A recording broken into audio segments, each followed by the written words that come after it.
ನನ್ನದೊಂದು ಚಿಕ್ಕ ಕಳಕಳಿ ನಿಮ್ಮಲ್ಲಿ, ಏಕೆಂದ್ರೆ ಈಗ ಆಲ್ರೆಡಿ 2ನೇ ಅಲೆ ಆರಂಭವಾಗಿದೆ. ಅದು 1000ಕ್ಕೂ ಹೆಚ್ಚಿನ ಪ್ರಕರಣಗಳು ರಾಜ್ಯದಲ್ಲಿ ವರದಿ ಆಗ್ತಾ ಇರುವಂತದ್ದು. ಈ ಹಿಂದೆ ಕಷ್ಟವನ್ನ ಅನುಭವಿಸಿದ್ದೀವಿ, ಪರದಾಟವನ್ನ ಮಾಡಿದ್ದೀವಿ. ಮತ್ತೆ ಆ ರೀತಿಯಾದಂತ ಸ್ಥಿತಿ ಬರಬಾರ್ದು ಅನ್ನೋದೇ ನಮ್ಮ ಕಳಕಳಿ.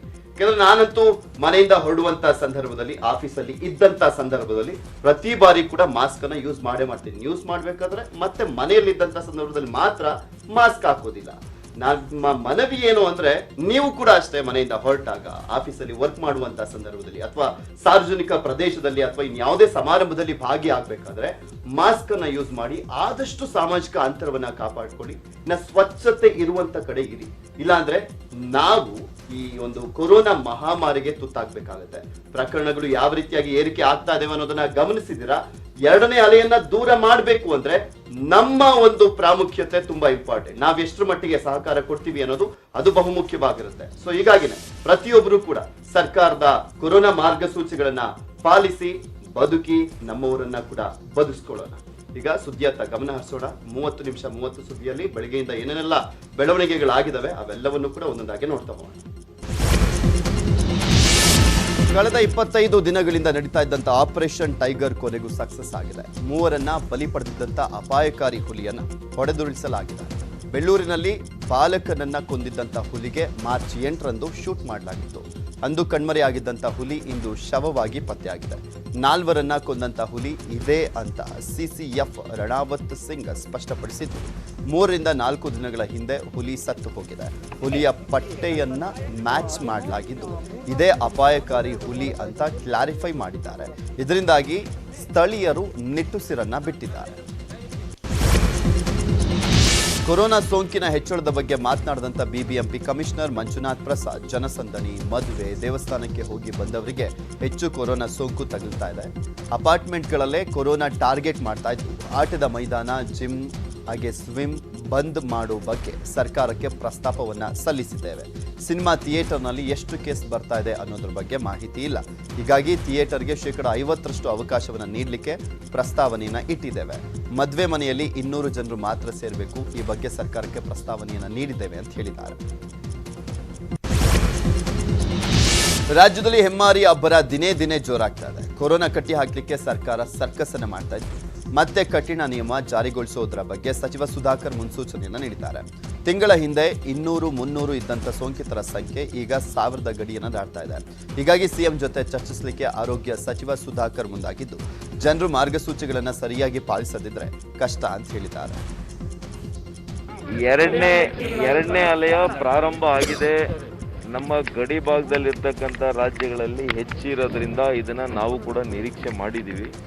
ಅದಕ್ಕೆ ಬೇಕಾದಂಥ ಎಲ್ಲ ಮುನ್ನೆಚ್ಚರಿಕೆ ಕ್ರಮಗಳನ್ನು ತೆಗೆದುಕೊಂಡಿದ್ದೀವಿ. ಈಗ ಕೂಡ ಮಾರ್ಗಸೂಚಿಗಳನ್ನು ಪಾಲಿಸಬೇಕಾಗಿದೆ, ಜನರು ಕೂಡ ಪಾಲಿಸಬೇಕಾಗಿದೆ. ನಮ್ಮ ಸಿದ್ಧತೆಗಳನ್ನು ಏನೆಲ್ಲ ಮಾಡ್ಕೋಬೇಕು ಅದರ ತಯಾರಿ ಕೂಡ ಪೂರ್ವಭಾವಿಯಾಗಿ ನಾವು ತಯಾರನ್ನು ಕೂಡ ಮಾಡ್ತಾ ಇದ್ದೀವಿ. ಸರ್, ಥಿಯೇಟರ್ಗಳಲ್ಲಿ ಗುಂಪಾಗಿ ಹೋಗ್ತಾರೆ, ಅಲ್ಲಿ ಡೈರೆಕ್ಷನ್ ಕರೆಕ್ಟಾಗಿ ಪಾಲನೆ ಆಗ್ತಿದೆ ಅಥವಾ ಥಿಯೇಟರ್ಗಳಲ್ಲೆಲ್ಲ, ಚಿತ್ರಮಂದಿರಗಳಲ್ಲೆಲ್ಲ ಇಲ್ಲ, ಅದನ್ನೆಲ್ಲ ಕೂಡ ಚರ್ಚೆ ಮಾಡ್ತೀವಿ. ಇವತ್ತು ಮಾನ್ಯ ಮುಖ್ಯಮಂತ್ರಿ ಜೊತೆ ಮಾಡ್ತೀವಿ. ಇನ್ನು ರಾಜ್ಯದಲ್ಲಿ ಕೊರೋನಾ 2ನೇ ಅಲೆ ಶುರುವಾಗಿದೆ ಅಂತ ಜಯದೇವ ಆಸ್ಪತ್ರೆಯ ಮುಖ್ಯಸ್ಥರಾಗಿರುವಂತಹ ಡಾಕ್ಟರ್ ಸಿಎನ್ ಮಂಜುನಾಥ್ ಅವರು ಮಾಹಿತಿಯನ್ನು ನೀಡಿದ್ದಾರೆ. ಸೋಂಕಿತರ ಸಂಖ್ಯೆ 1000 ಗಡಿಯನ್ನ ದಾಟ್ತಾ ಇರುವಂತಹ ಹಿನ್ನೆಲೆಯಲ್ಲಿ 2ನೇ ಅಲೆಯ ಸೂಚನೆ ಇದು. ಮುಂದಿನ ದಿನಗಳಲ್ಲಿ ಸೋಂಕಿನ ಸಂಖ್ಯೆ ಇನ್ನಷ್ಟು ಹೆಚ್ಚಳವಾಗುವಂತ ಸಾಧ್ಯತೆ ಇದೆ ಅಂತ ಎಚ್ಚರಿಕೆಯನ್ನು ನೀಡಿದ್ದಾರೆ. 2ನೇ ಅಲೆ ಪ್ರಾರಂಭ ಆಗಿದೆ, ಇದರಲ್ಲಿ ಯಾವುದೇ ಅನುಮಾನ ಇಲ್ಲ. ನಿರಂತರವಾಗಿ ನಮ್ಮ ರಾಜ್ಯದಲ್ಲೂ ಜಾಸ್ತಿ ಆಗ್ತಿದೆ. ಈಗ ಆಲ್ರೆಡಿ ನಾವು 1000 ಕ್ರಾಸ್ ಮಾಡಿದ್ದೇವೆ. 2 ತಿಂಗಳಿಂದ ನಾವು ಜಸ್ಟ್ ಪ್ರತಿದಿನ 400, 600, 700 ಇತ್ತು. ಈಗ 1300 ಕೇಸಸ್ ಆಗಿದೆ. ಈಗ ಎಲ್ಲರ ಜವಾಬ್ದಾರಿ ಇರೋದು. ಕೆಲವರಲ್ಲಿ ಏನಾಗಿದೆ, ವ್ಯಾಕ್ಸಿನ್ ತಗೊಂಡ್ಮೇಲೆ ಇದು ನನಗೇನೂ ಆಗಲ್ಲ ಅನ್ನುವ ನಿರ್ಲಕ್ಷ್ಯ ಇರಬಾರ್ದು. ವ್ಯಾಕ್ಸಿನ್ ತಗೊಂಡ್ಮೇಲೂ ಕೂಡ ಇನ್ನೂ 6 ತಿಂಗಳು ಇರುತ್ತೆ ಇದು ಕರೋನಾ ವೈರಸ್ಸು. ಕರೋನಾ ಬಹಳ ಜೀವಂತವಾಗಿದೆ. ಸೊ ಈಗ ಇದನ್ನು ನಿಯಂತ್ರಣ ಮಾಡೋದು ಜನರ ಕೈಯಲ್ಲಿದೆ. ಕಳೆದ 3 ದಿನಗಳಿಂದ ರಾಜ್ಯದಲ್ಲಿ ಕೊರೋನಾ ಸೋಂಕಿತರ ಸಂಖ್ಯೆ 1000 ಗಡಿಯನ್ನು ದಾಟ್ತಾ ಇದೆ. ಕೊರೋನಾ 2ನೇ ಅಲೆಗೆ ಕರುನಾಡು ಮತ್ತೆ ತತ್ತರಿಸಿದ್ದು, ನಿನ್ನೆ ಒಂದೇ ದಿನ 1488 ಕೇಸ್ ದಾಖಲಾಗಿದೆ. ಇದು ಕಳೆದ 110 ದಿನಗಳಲ್ಲೇ ಗರಿಷ್ಠ ಪ್ರಮಾಣದ ದಾಖಲೆಯಾಗಿದೆ. ಕೇರಳ, ಮದುವೆ, ದೇವಸ್ಥಾನ ಹೀಗೆ ಎಲ್ಲೆಂದರಲ್ಲಿ ಓಡಾಡಿದವರಿಗೆ ಕೊರೋನಾ ಬೆನ್ನೇರಿದ್ದು ಯಲಹಂಕದ 3 ವಾರ್ಡ್ನ 3 ಸ್ಥಳಗಳನ್ನು ಕ್ಲಸ್ಟರ್ ಅಂತ ಗುರುತಿಸಲಾಗಿದೆ. ಅದೇನೋ ಗೊತ್ತಿಲ್ಲ, ಹೆಮ್ಮಾರಿ ಕೊರೋನಾ ವಿದ್ಯಾರ್ಥಿಗಳನ್ನೇ ಟಾರ್ಗೆಟ್ ಮಾಡ್ತಾ ಇದೆ. ಶಾಲೆ ಕಾಲೇಜುಗಳಲ್ಲಿ ರಕ್ಕಸ ಕೊರೋನಾ ಅಬ್ಬರಿಸ್ತಾ ಇದೆ. ಶಾಲಾ ಕಾಲೇಜುಗಳಲ್ಲಿ ಸಾಮೂಹಿಕ ಸೋಂಕು ಕಾಣಿಸಿಕೊಳ್ತಾ ಇದ್ದು, ಮಂಗಳೂರಿನ ನರ್ಸಿಂಗ್ ಕಾಲೇಜು, ಬೆಂಗಳೂರಿನ ಈಡಿಗರ ಹಾಸ್ಟೆಲ್ನಲ್ಲೂ ಕೂಡ ಕೊರೋನಾ ಅಬ್ಬರಿಸ್ತಾ ಇದೆ. ಮಂಗಳೂರಿನ ಕಾಲೇಜು ಒಂದರಲ್ಲಿ 51 ವಿದ್ಯಾರ್ಥಿಗಳಿಗೆ ಸೋಂಕು ತಗುಲಿದ್ದು, ಕಾಲೇಜನ್ನ ಕಂಟೈನ್ಮೆಂಟ್ ಝೋನ್ ಅಂತ ಗುರುತಿಸಲಾಗಿದೆ. ಹಾಗೆಯೇ ಬೆಂಗಳೂರಿನ ಈಡಿಗರ ಹಾಸ್ಟೆಲ್ನಲ್ಲೂ ಕೂಡ ಅಷ್ಟೇ ಕೊರೋನಾ ಕಾರ್ಮೋಡ ಆವರಿಸಿದೆ. ಮಹಾರಾಣಿ ಕ್ಲಸ್ಟರ್ ವಿವಿಯ ಪಿಜಿ ವಿದ್ಯಾರ್ಥಿನಿಯರಿಗೆ ಸೋಂಕು ಹರಡುವ ಭೀತಿಯಲ್ಲಿ ಆಫ್ಲೈನ್ ಕ್ಲಾಸ್ ಬಂದ್ ಮಾಡಲಾಗಿದ್ದು, ಸ್ನಾತಕೋತ್ತರ ವಿದ್ಯಾರ್ಥಿಗಳಿಗೆ ಆನ್ಲೈನ್ ತರಗತಿಯನ್ನು ನಡೆಸಲಿಕ್ಕೆ ಮುಂದಾಗಿದ್ದಾರೆ. ಇದೀಗ ಹಾಸ್ಟೆಲ್ನ ಸೋಂಕಿತ ವಿದ್ಯಾರ್ಥಿನಿಯರು ಮಹಾರಾಣಿ ಕಾಲೇಜಿನಲ್ಲಿ ವ್ಯಾಸಂಗವನ್ನು ಮಾಡ್ತಾ ಇದ್ರು. 4 ವಿದ್ಯಾರ್ಥಿನಿಯರು ಸೋಂಕಿತ ಪ್ರೈಮರಿ ಕಾಂಟ್ಯಾಕ್ಟ್ನಲ್ಲಿರೋದ್ರಿಂದ ಆಫ್ಲೈನ್ ಕ್ಲಾಸ್ ಬಂದ್ ಮಾಡಲಾಗಿದೆ. ಅಂತಿಮ ವರ್ಷದ BA, BBA ಮತ್ತು ಮ್ಯಾನೇಜ್ಮೆಂಟ್ ವಿಭಾಗದ 4 ವಿದ್ಯಾರ್ಥಿಗಳಿಗೆ ಪ್ರತ್ಯೇಕ ಕೊಠಡಿಯಲ್ಲಿ ಪರೀಕ್ಷೆಯನ್ನು ನಡೆಸಲಾಗ್ತಾ ಇದೆ. ಕೊರೋನಾ 2ನೇ ಅಲೆ ಶುರುವಾದ್ರೂ ಜನ ಮಾತ್ರ ಕ್ಯಾರೆ ಅಂತಿಲ್ಲ. ರಾಜ್ಯದಲ್ಲಿ ಕೊರೋನಾ ಇಲ್ವೇನೋ ಅನ್ನುವ ಹಾಗೆ ಎಲ್ಲೆಂದರಲ್ಲಿ ಬಿಂದಾಸ್ ಆಗಿ ಓಡಾಡ್ತಿದ್ದಾರೆ. ಬೆಂಗಳೂರಿನ KR ಮಾರ್ಕೆಟ್ ಹಾಗೂ ಮೆಜೆಸ್ಟಿಕ್ನಲ್ಲಿ ಹೇಳೋರಿಲ್ಲ ಕೇಳೋರಿಲ್ಲದಂತಾಗಿದೆ. KR ಮಾರುಕಟ್ಟೆಯಲ್ಲಿ ಜನಸಾಗರವೇ ಸೇರ್ತಾ ಇದ್ದು, ಬಹುತೇಕ ಮಂದಿ ಮಾಸ್ಕ್ ಅನ್ನ ಹಾಕಿಲ್ಲ. ಮೆಜೆಸ್ಟಿಕ್ನಲ್ಲೂ ಸಹ ಕೊರೋನಾ ಮರೆತು ಜನ ಓಡಾಡ್ತಿದ್ದಾರೆ. ಯಾದಗಿರಿ ಜಿಲ್ಲೆಗೆ ಮಹಾರಾಷ್ಟ್ರ ಮಹಾಕಂಟಕವಾಗಿ ಕಾಡ್ತಾ ಇದೆ. ಜಿಲ್ಲೆಯಲ್ಲಿ ಮಹಾರಾಷ್ಟ್ರ ವಲಸಿಗರದ್ದೇ ದೊಡ್ಡ ಟೆನ್ಷನ್ ಆಗಿತ್ತು. ಮಾರ್ಚ್ 18ರ ತನಕ 30 ಪ್ರಕರಣಗಳು ಪತ್ತೆಯಾಗಿದ್ದವು. ಇದರಲ್ಲಿ 15 ಕೇಸ್ಗೆ ಮಹಾರಾಷ್ಟ್ರದ ನಂಟು ತಗುಲಿದ್ದು, ಜಿಲ್ಲಾಡಳಿತ ಎಷ್ಟೇ ಮುಂಜಾಗ್ರತಾ ಕ್ರಮವನ್ನು ವಹಿಸಿದ್ರೂ ಕೂಡ ಜನ ಮಾತ್ರ ಕ್ಯಾರೆ ಅಂತಿಲ್ಲ. ಮಾಸ್ಕ್ ಹಾಕದೆ ಎಲ್ಲೆಂದರಲ್ಲಿ ಓಡಾಡ್ತಿದ್ದಾರೆ. ಆ್ಯಂಡ್ ಇವತ್ತಿನವರೆಗೂ 30 ಕೇಸಸ್ ಬಂದ್ಬಿಟ್ಟಿದೆ. ಇನ್ನು ನೆಕ್ಸ್ಟ್ 10-12 ದಿವಸಗಳಲ್ಲಿ ಇನ್ನು ಅದೆಷ್ಟು ಜಾಸ್ತಿ ಆಗುತ್ತೋ ಗೊತ್ತಿಲ್ಲ. ನಿನ್ನೆ 5 ಆಯಿತು, ಮೊನ್ನೆ 5 ಆಯಿತು. ಫಸ್ಟ್ 15 ದಿನಗಳಲ್ಲಿ 20 ಕೇಸ್ ಇತ್ತು. ಈ 2 ದಿನದಲ್ಲಿ ಮತ್ತೆ 10 ಕೇಸಸ್ ಬಂದಿದೆ. ಸುಮಾರು ಪ್ರತಿನಿತ್ಯ ಎಲ್ಲ ಕೂಡಿದ್ರೆ ಒಂದು 400 ಟೆಸ್ಟ್ ಆಗ್ತಾ ಇದೆ ಈ ಚೆಕ್ ಪೋಸ್ಟ್ಗಳಲ್ಲೇ ಕ್ರೋಢೀಕರಿಸಿದ್ರೆ. ಅದರಲ್ಲಿ we have received in the past 2 days only 6 cases positive ಇದೆ. ಆ್ಯಂಡ್ ಇಡೀ ತಿಂಗಳಿಗೆ ಕಂಪೇರ್ ಮಾಡಿದರೆ it is somewhere around 15 to 16 cases ಬರೀ ಮಹಾರಾಷ್ಟ್ರದನೇ ಪಾಸಿಟಿವ್ ಇದೆ. ಸೊ ಈ 30 ಕೇಸಲ್ಲಿ ನಮ್ಮದು ಸುಮಾರು 50% ಕೇಸಸ್ ಮಹಾರಾಷ್ಟ್ರದೇ. ಇನ್ನು ವಿಜಯಪುರ ಸೈನಿಕ ಶಾಲೆಯಲ್ಲೂ ಕೂಡ ಅಷ್ಟೇ ಕೊರೋನಾ ಕೇಕೆಯನ್ನು ಹಾಕ್ತಾ ಇದೆ. 140 ವಿದ್ಯಾರ್ಥಿಗಳಲ್ಲಿ 8 ವಿದ್ಯಾರ್ಥಿಗಳಿಗೆ ಸೋಂಕು ತಗುಲಿದ್ದು, ಕೊರೋನಾ ಆತಂಕ ಎಲ್ಲ ವಿದ್ಯಾರ್ಥಿಗಳನ್ನ ಕಾಡುವುದಕ್ಕೆ ಶುರು ಮಾಡಿದೆ. ಮಾರ್ಚ್ 17ರಂದು 5 ವಿದ್ಯಾರ್ಥಿಗಳಲ್ಲಿ ಕೊರೋನಾ ಫಸ್ಟ್ ಪತ್ತೆಯಾಗಿತ್ತು. ಹೀಗಾಗಿ 2 ವಿದ್ಯಾರ್ಥಿಗಳನ್ನ ಹೋಮ್ ಕ್ವಾರಂಟೈನ್ ಮಾಡಲಾಗಿದ್ದು, ಇನ್ನುಳಿದ 6 ಮಂದಿಯನ್ನ ಸೈನಿಕ ಶಾಲೆಯಲ್ಲೇ ಐಸೋಲೇಷನ್ ಮಾಡಲಾಗಿದೆ. ಬೆಳಗಾವಿ ಜಿಲ್ಲೆಯಲ್ಲೂ ಕೂಡ ಸೋಂಕಿನ ಸುನಾಮಿ ಎದ್ದಿದೆ. ರಾಜಸ್ಥಾನಕ್ಕೆ ಹೋಗಿ ಬಂದಿದ್ದಂತಹ 16 ಮಂದಿಯಲ್ಲಿ 7 ಮಂದಿಗೆ ಸೋಂಕು ತಗುಲಿದ್ದು, ಸದಾಶಿವನಗರದಲ್ಲಿ ಮೈಕ್ರೋ ಕಂಟೈನ್ಮೆಂಟ್ ಝೋನ್ ಅನ್ನು ಮಾಡಲಾಗಿದೆ. ಇನ್ನು 1751 ಜನರ ವರದಿ ಬಾಕಿ ಇರೋದ್ರಿಂದ ಆತಂಕ ಎದುರಾಗಿರೋದ್ರಿಂದ ಕೊರೋನಾ ಸೋಂಕಿನ ತಡೆಗೆ ಜಿಲ್ಲಾಡಳಿತ ಮುಂಜಾಗ್ರತಾ ಕ್ರಮವನ್ನು ಕೈಗೊಳ್ತಾ ಇದೆ. ಮಹಾರಾಷ್ಟ್ರದಲ್ಲಿ ಹೆಮ್ಮಾರಿ ಕೊರೋನಾ ಆರ್ಭಟಿಸ್ತಾ ಇದ್ರು ಕೂಡ ಬೆಳಗಾವಿಯಲ್ಲಿ ಮಾತ್ರ ಕಾಟಾಚಾರದ ತಪಾಸಣೆ ನಡೆಸಲಾಗ್ತಾ ಇದೆ. ಸರ್ಕಾರವೇನೋ ಟಫ್ ರೂಲ್ಸ್ ಜಾರಿ ಮಾಡಿದೆ, ಆದರೆ ಬೆಳಗಾವಿ ಜಿಲ್ಲಾಡಳಿತ ಮಾತ್ರ ದಿವ್ಯ ನಿರ್ಲಕ್ಷ್ಯವನ್ನು ತೋರ್ತಾ ಇದೆ. ಮಹಾರಾಷ್ಟ್ರದಿಂದ ಬರುವವರನ್ನ ಕಾಟಾಚಾರದ ತಪಾಸಣೆ ನಡೆಸ್ತಾ ಇದ್ದು, ಹೇಳೋರಿಲ್ಲ ಕೇಳೋರಿಲ್ಲದಂತಾಗಿದೆ. ಗಡಿ ಜಿಲ್ಲೆಗಳಾದಂಥ ಬೀದರ್, ಕಲಬುರಗಿಯಲ್ಲಿ ಎಷ್ಟೇ ಎಚ್ಚರಿಸಿದ್ರೂ ಕೂಡ ಜನ ಮಾತ್ರ ಎಚ್ಚೆತ್ತುಕೊಳ್ತಾ ಇಲ್ಲ. ಕಲಬುರಗಿಯ 10 ಬಡಾವಣೆಗಳಲ್ಲಿ ಸೋಂಕು ಹೆಚ್ಚಳ ಆಗ್ತಾ ಇದೆ. ಕಲಬುರಗಿ ನಗರದಲ್ಲಿ ಮಾಸ್ಕ್ ಹಾಕದೆ ಇರೋರಿಗೆ ದಂಡ ಪ್ರಯೋಗವನ್ನು ಮಾಡಲಾಗ್ತಾ ಇದೆ. ಮಹಾರಾಷ್ಟ್ರದಿಂದ ಬಂದವರ ಮೇಲೆ ನಿಗಾ ಇಡಲಾಗಿದೆ. ಇನ್ನು ಮಹಾರಾಷ್ಟ್ರದಿಂದ ಬೀದರ್ ಜಿಲ್ಲೆಗೆ ಆತಂಕ ಶುರುವಾಗಿದೆ. ಬೀದರ್, ನಾಂದೇಡ್ ಗಡಿ, ಕಮಲನಗರ ಚೆಕ್ಪೋಸ್ಟ್ನಲ್ಲಿ ತಪಾಸಣೆ ಹೆಚ್ಚಿಸಲಾಗಿದ್ದು, 5 ದಿನಗಳಲ್ಲಿ 200ಕ್ಕೂ ಹೆಚ್ಚು ಕೇಸ್ಗಳು ದಾಖಲಾಗಿವೆ. ಇನ್ನು ಬೆಂಗಳೂರಿಗೆ ಹೊಂದಿಕೊಂಡಿರುವಂಥ ತುಮಕೂರಿನಲ್ಲೂ ಕೂಡ ಸೋಂಕು ಹೆಚ್ಚಳ ಆಗ್ತಾ ಇದೆ. ಮಂಗಳೂರಿನಲ್ಲಿ ಕೊರೋನಾ ಹೆಚ್ಚಳವಾದರೂ ಜನ ಮಾತ್ರ ಬುದ್ಧಿ ಕಲಿತಾ ಇಲ್ಲ. ಎಲ್ಲೇ ಹೋದ್ರೂ ಕೂಡ ಮಾಸ್ಕ್ ಅನ್ನು ಹಾಕಿ ಸಾಮಾಜಿಕ ಅಂತರವನ್ನು ಮಾತ್ರ ಮರಿಬೇಡಿ ಅಂತ ಜಾಗೃತಿ ಮೂಡಿಸಿದ್ರೂ ಕಿವಿ ಮೇಲೆ ಹಾಕೊಳ್ತಿಲ್ಲ. ಖಾಸಗಿ ಬಸ್ಗಳಲ್ಲಿ ಮಾಸ್ಕ್ ಹಾಕದೆ ಜನ ಓಡಾಡ್ತಾ ಇದ್ದು, ಸಾಮಾಜಿಕ ಅಂತರವೂ ಕೂಡ ಮಾಯವಾಗಿದೆ. ಈ ಬಗ್ಗೆ ಪ್ರತಿಕ್ರಿಯಿಸಿದಂಥ ಜಿಲ್ಲಾಧಿಕಾರಿ ಡಾಕ್ಟರ್ ಜಗದೀಶ್, ನಿಯಮ ಪಾಲಿಸದಿದ್ದರೆ ನೆಟ್ಟಗಿರಲ್ಲ ಅಂತ ಎಚ್ಚರಿಕೆಯನ್ನು ನೀಡಿದ್ದಾರೆ. ಬಳ್ಳಾರಿ ಜನರನ್ನ ನಿದ್ದೆಗೆಡಿಸಿದ್ದಂಥ ಆಫ್ರಿಕನ್ ವೈರಸ್ ಭೀತಿ ದೂರವಾದಂತಿದೆ. ಬಳ್ಳಾರಿಯ ವಿಶಾಲ್ ನಗರದ 2ರಲ್ಲಿ ಆಫ್ರಿಕನ್ ರೂಪಾಂತರ ಕೊರೋನಾ ಕಾಣಿಸಿಕೊಂಡಿತ್ತು. ಹೀಗಾಗಿ ಮನೆಯ ಸದಸ್ಯರು ಸೇರಿದಂತೆ 34 ಮಂದಿಯನ್ನ ಪರೀಕ್ಷೆಗೊಳಪಡಿಸಲಾಗಿತ್ತು. ಇದೀಗ 33 ಮಂದಿಯ ವರದಿ ನೆಗೆಟಿವ್ ಆಗಿದ್ದು, ಬಳ್ಳಾರಿ ಜನ ಕೊಂಚ ನಿಟ್ಟುಸಿರನ್ನು ಬಿಟ್ಟಿದ್ದಾರೆ. ರಾಯಚೂರು ಜಿಲ್ಲೆಯ ಹಟ್ಟಿ ಚಿನ್ನದ ಗಣಿಯ ಡಾಕ್ಟರ್ BR ಅಂಬೇಡ್ಕರ್ ಮೆಟ್ರಿಕ್ ಪೂರ್ವ ಸಿದ್ಧತಾ ಒಂದು ನಿಲಯದ 9ನೇ ತರಗತಿ ವಿದ್ಯಾರ್ಥಿಗೆ ಕೊರೋನಾ ಸೋಂಕು ತಗುಲಿದೆ. ವಿದ್ಯಾರ್ಥಿಯನ್ನ ಮನೆಗೆ ಕಳುಹಿಸಲಾಗಿದ್ದು 20 ವಿದ್ಯಾರ್ಥಿಗಳನ್ನ ಪರೀಕ್ಷೆಗೆ ಒಳಪಡಿಸಲಾಗಿದೆ. ಇನ್ನು ಚಾಮರಾಜನಗರ ಜಿಲ್ಲೆಯ ಹನೂರು ತಾಲೂಕಿನ ಪದವಿ ಪೂರ್ವ ಕಾಲೇಜಿನ ವಿದ್ಯಾರ್ಥಿಗೂ ಕೂಡ ಕೊರೋನಾ ಪಾಸಿಟಿವ್ ಬಂದಿದೆ. ಮುನ್ನೆಚ್ಚರಿಕೆಯಾಗಿ 2 ದಿನ ರಜೆ ಘೋಷಣೆ ಮಾಡಲಾಗಿದೆ. ಭಾರತದಲ್ಲಿ ಕೊರೋನಾ 2ನೇ ಅಲೆಯ ಆತಂಕ ಎದುರಾಗಿದ್ರೆ ಫ್ರಾನ್ಸ್ನಲ್ಲಿ ಈಗಾಗಲೇ 3ನೇ ಅಲೆ ಅಪ್ಪರಿಸ್ತಾ ಇದೆ. ಫ್ರಾನ್ಸ್ ರಾಜಧಾನಿ ಪ್ಯಾರಿಸ್ನಲ್ಲಿ 1 ತಿಂಗಳು ಲಾಕ್ಡೌನ್ ಜಾರಿ ಮಾಡಲಾಗಿದೆ. ನಿನ್ನೆ ಒಂದೇ ದಿನ ಫ್ರಾನ್ಸ್ನಲ್ಲಿ 35,000 ಹೊಸ ಸೋಂಕು ದೃಢಪಟ್ಟಿದ್ದು 1,200 ಸೋಂಕಿತರಿಗೆ ಐಸಿಯುನಲ್ಲಿ ಚಿಕಿತ್ಸೆಯನ್ನು ನೀಡಲಾಗ್ತಾ ಇದೆ. ಸದ್ಯ ಶಾಲೆಗಳನ್ನು ಸ್ಥಗಿತಗೊಳಿಸಲಾಗಿದ್ದು ಮನೆಯ 10 ಕಿಲೋಮೀಟರ್ ವ್ಯಾಪ್ತಿಯಲ್ಲಷ್ಟೇ ಸಂಚಾರಕ್ಕೆ ಅವಕಾಶವನ್ನು ನೀಡಲಾಗಿದೆ. ಇನ್ನು ಇಟಲಿಯಲ್ಲೂ ಕೂಡ ಹೆಮ್ಮಾರಿ ಕೊರೋನಾ ಸೆಕೆಂಡ್ ಇನ್ನಿಂಗ್ಸ್ ಶುರು ಮಾಡಿದೆ. ಇಟಲಿಯ ಅರ್ಧಕ್ಕರ್ಧ ಭಾಗದಲ್ಲಿ ಲಾಕ್ಡೌನ್ ಮಾಡಲಾಗಿದ್ದು ಆಸ್ಪತ್ರೆಗಳಲ್ಲಿ ಬೆಡ್ಗಳಿಗಿಂತ ಸೋಂಕಿತರ ಸಂಖ್ಯೆನೇ ಹೆಚ್ಚಾಗಿದೆ. ಹೀಗಾಗಿ ಶಾಲೆ, ಕಾಲೇಜು, ವಿವಿಗಳೆಲ್ಲ ಬಂದ್ ಮಾಡಲಾಗಿದ್ದು ಹೋಟೆಲ್ಗಳಲ್ಲಿ ಪಾರ್ಸೆಲ್ ಮಾತ್ರ ನೀಡಲಾಗ್ತಾ ಇದೆ. ರಮೇಶ್ ಜಾರಕಿಹೊಳಿ ಸಿಡಿ ಪ್ರಕರಣ ಯುವತಿಗೆ SIT ಅಧಿಕಾರಿಗಳು ಮೇಲಿಂದ ಮೇಲೆ ನೋಟಿಸ್ ಅನ್ನ ಕೊಡ್ತಾ ಇದ್ರು ಕೂಡ ಸುಳಿವು ಸಿಗ್ತಾ ಇಲ್ಲ. ಆಕೆನೂ ಕೂಡ ವಿಚಾರಣೆಗೆ ಹಾಜರಾಗ್ತಾ ಇಲ್ಲ. ದೆಹಲಿ, ಗೋವಾ, ಚೆನ್ನೈ ಸೇರಿದಂತೆ ಎಲ್ಲೆಡೆ ಹುಡುಕಾಟ ನಡೆಸಿದ್ರು ಕೂಡ ಕಾಕಿ ಕಣ್ಣಿಗೆ ಬಿದ್ದಿಲ್ಲ. ಹೀಗಾಗಿ ಸಿಡಿ, ಲೇಡಿ ಸೇರಿ ನಾಪತ್ತೆಯಾದಂಥ 3ರಿಗೆ SIT ಅಧಿಕಾರಿಗಳು ನೋಟಿಸ್ ಅನ್ನು ನೀಡಿದ್ದಾರೆ.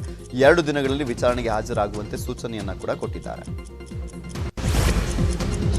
ಸಿಡಿ ಪ್ರಕರಣದ ಬಗ್ಗೆ ಮೈಸೂರಲ್ಲಿ ಪ್ರತಿಕ್ರಿಯೆ ನೀಡಿದಂಥ ಸಚಿವ ST ಸೋಮಶೇಖರ್ ಮನೆ ಹಾಳು ಕೆಲಸ ಮಾಡಿದ ಮಹಾನ್ ನಾಯಕ ಯಾರು ಅನ್ನೋದನ್ನ ತಿಳಿದುಕೊಳ್ಳುವಂತ ಕುತೂಹಲ ಇಡೀ ರಾಜ್ಯಕ್ಕಿದೆ, ಅದರಲ್ಲಿ ನಾನು ಸಹ ಒಬ್ಬ ಅಂತ ಕಿಡಿಕಾರಿದ್ದಾರೆ.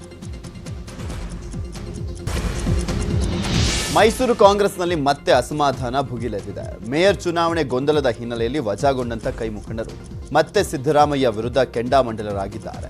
ಸಿದ್ದರಾಮಯ್ಯ ಪರಮೇಶ್ವರ್ಗೆ ಮೋಸ ಮಾಡಿದ್ರು, ಅಹಿಂದ ಹೆಸರಲ್ಲಿ ದಲಿತ ನಾಯಕರ ಕಡೆಗಣನೆ ಮಾಡಿದ್ರು, ಅಲ್ಲದೆ ಪರಮೇಶ್ವರ್ಗೆ CM ಪಟ್ಟ ತಪ್ಪಿಸಿದ್ರು, ಶ್ರೀನಿವಾಸ್ ಪ್ರಸಾದ್ರನ್ನ ಪಕ್ಷದಿಂದ ಆಚೆ ಹೋಗುವಂತೆ ಮಾಡಿದ್ರು. ಇಷ್ಟೆಲ್ಲ ಮಾಡಿದ್ರು, ಸಿದ್ದರಾಮಯ್ಯರ ಮೇಲೆ ಏಕೆ ಕ್ರಮ ಕೈಗೊಳ್ಳಲಿಲ್ಲ ಅಂತ ಕಿಡಿಕಾರಿದ್ದಾರೆ. ಸಚಿವ ಸುಧಾಕರ್ ನಿವಾಸದ ಮುಂದೆ ದೊಡ್ಡ ಹೈಡ್ರಾಮವೇ ನಡೆದಿದೆ. ಗನ್ಮ್ಯಾನ್ ಹಾಗೂ ಡ್ರೈವರ್ ನಡುವೆ ಮಾರಾಮಾರಿ ನಡೆಸಿದ್ದಾರೆ. ಸಚಿವರ ಕಾರು ಡ್ರೈವರ್ ಸೋಮಶೇಖರ್ ಮೇಲೆ ಹಲ್ಲೆ ನಡೆಸಿದ ಗನ್ಮ್ಯಾನ್ ತಿಮ್ಮಯ್ಯನನ್ನ ಕೆಲಸದಿಂದ ತೆಗೆದುಹಾಕಲಾಗಿದೆ.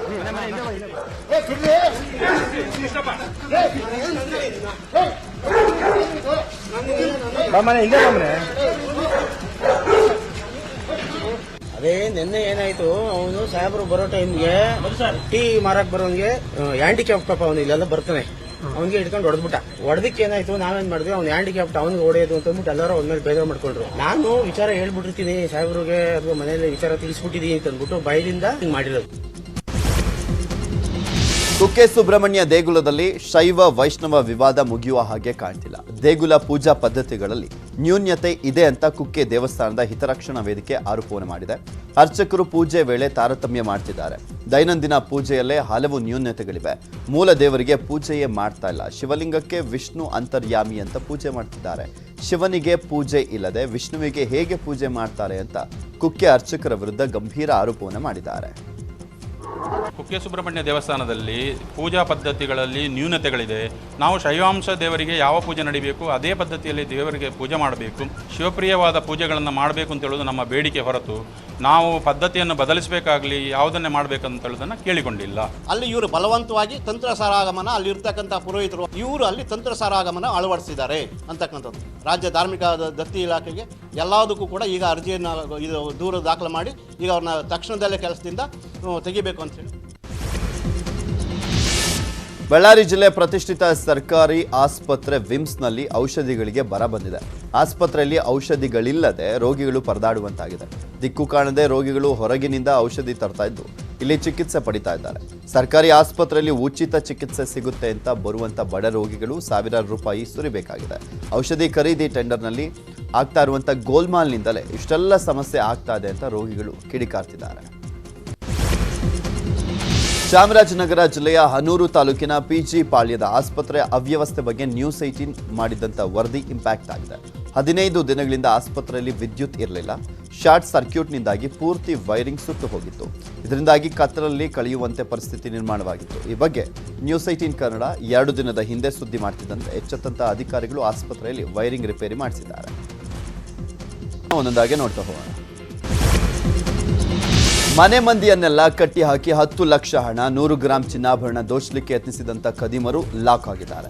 ಮೈಸೂರಿನ ಸರಸ್ವತಿಪುರಂನಲ್ಲಿ ಮನೆಯೊಂದಕ್ಕೆ ನುಗ್ಗಿದಂತ ದುಷ್ಕರ್ಮಿಗಳು ಮನೆಯಲ್ಲಿದ್ದಂತ ಅಜ್ಜ, ಅಜ್ಜಿ ಹಾಗೂ ಮತ್ತೊಬ್ಬ ಮೊಮ್ಮಗನನ್ನ ಕಟ್ಟಿ ಹಾಕಿದ್ದಾರೆ. ನಂತರ ಹಣ ಚಿನ್ನಾಭರಣವನ್ನ ದೋಚಿಕೊಂಡು ಇನ್ನೇನು ಎಸ್ಕೇಪ್ ಆಗಬೇಕು ಎನ್ನುವಷ್ಟರಲ್ಲಿ ಪೊಲೀಸರ ಕೈಯಲ್ಲಿ ತಗಲಾಕಿದ್ದಾರೆ. ಅವ್ರ ಪ್ರಕಾರ ಅಜ್ಜಿ ಕೈಯಿಂದ ಬಳೆ ಬಿಚ್ಚಿದಾರಂತೆ, ತಾಳಿ ಬಿಚ್ಚಿದ್ದಾರೆ.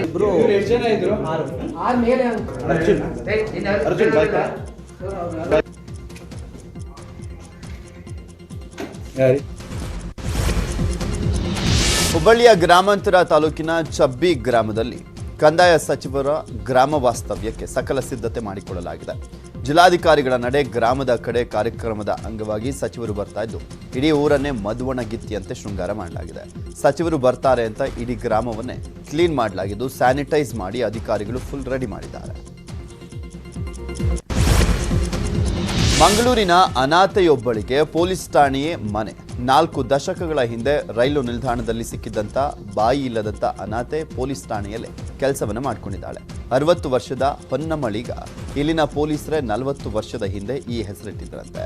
ಠಾಣೆಯನ್ನ ಸ್ವಚ್ಛಗೊಳಿಸುವಂಥದ್ದು, ಪೊಲೀಸರಿಗೆ ಸಹಾಯ ಮಾಡುವಂಥದ್ದು ಈಕೆಯ ಕೆಲಸ. ಠಾಣೆಯ ಹಿಂದೆ ಪ್ರತ್ಯೇಕ ಕೊಠಡಿ ಮಾಡಿಕೊಟ್ಟಿರುವಂಥ ಇಲ್ಲಿನ ಸಿಬ್ಬಂದಿ ತಿಂಗಳಿಗೆ ಇಷ್ಟು ಅಂತ ಸಂಬಳವನ್ನು ಕೂಡ ಕೊಡ್ತಿದ್ದಾರಂತೆ. ವಿಶೇಷ ಅಂದರೆ ಹೊನ್ನಮಾಳ ಆಧಾರ್ ಕಾರ್ಡ್ ವಿಳಾಸ ಮಂಗಳೂರಿನ ಬಂದರು ಪೊಲೀಸ್ ಠಾಣೆ. ಮೈಸೂರಿನ ನಂಜನಗೂಡು ಪಂಚಮಹಾರಥೋತ್ಸವ ರದ್ದಾಗಿದ್ದಕ್ಕೆ ವಾಟಾಳ್ ನಾಗರಾಜ್ ಏಕಾಂಗಿ ಪ್ರತಿಭಟನೆಯನ್ನು ನಡೆಸಿದ್ದಾರೆ. ಜಿಲ್ಲಾಡಳಿತದ ನಡೆಗೆ ಆಕ್ರೋಶ ವ್ಯಕ್ತಪಡಿಸಿದ್ದು ಉರುಳು ಸೇವೆಯನ್ನು ಮಾಡಿ ಧೂಪ ಸಾಂಬ್ರಾಣಿಯನ್ನು ಹಾಕಿ ವಿನೂತನ ಪ್ರತಿಭಟನೆಯನ್ನು ಮಾಡಿದ್ದಾರೆ.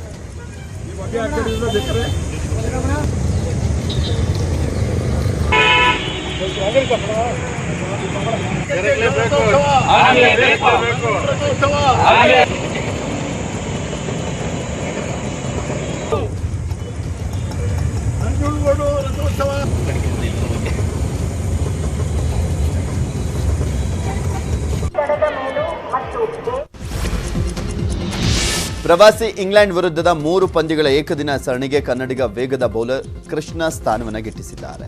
ವಿಜಯ್ ಹಜಾರೆ ಟ್ರೋಫಿಯಲ್ಲಿ ಉತ್ತಮ ಪ್ರದರ್ಶನ ನೀಡಿದಂತಹ ಹಿನ್ನೆಲೆಯಲ್ಲಿ ಟೀಂ ಇಂಡಿಯಾದಲ್ಲಿ ಸ್ಥಾನವನ್ನು ನೀಡಲಾಗಿದ್ದು ಆಲ್ರೌಂಡರ್ ಕೃಣಾಲ್ ಪಾಂಡ್ಯ ಕೂಡ ಮತ್ತೆ ಸೂರ್ಯಕುಮಾರ್ ಯಾದವ್ ಇವರಿಬ್ಬರಿಗೂ ಕೂಡ ಮಣೆಯನ್ನು ಹಾಕಲಾಗಿದೆ.